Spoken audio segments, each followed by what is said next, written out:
Vous savez que l'hôpital Bruckmann est en grève? Oui. Ouais, ok, voilà.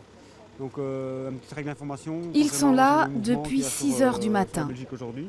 pour expliquer leurs revendications, mais pas pour empêcher complètement le passage. Je suis médecin.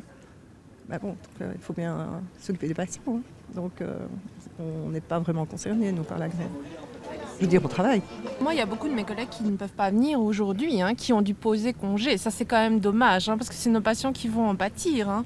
J'amène mon épouse en consultation. Vous pouvez passer sans problème. Normalement, je peux passer. Le piquet, il est dissuasif.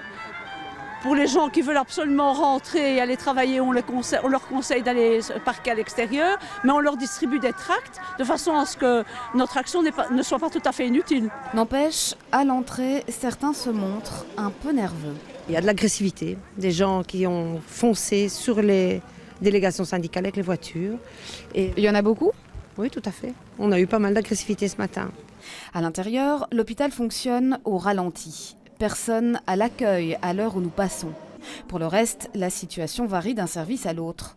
Certains sont plus touchés, comme le bloc opératoire où seules 2 salles sur 6 sont ouvertes. L'impact de la grève, c'est une diminution de l'activité quand même de manière globale parce que il y a un peu moins de patients qui viennent, même si elles étaient maintenues à 100%. Et il y a certaines activités qui ont dû être vraiment adaptées et certains programmes remis, faute de combattants qui ont souhaité exprimer leur droit de grève. Les horaires ont dû être adaptés en fonction des présences pour assurer les services nécessaires, comme les urgences. Globalement, il est difficile d'estimer la proportion du personnel à l'arrêt au CHU Bruckmann.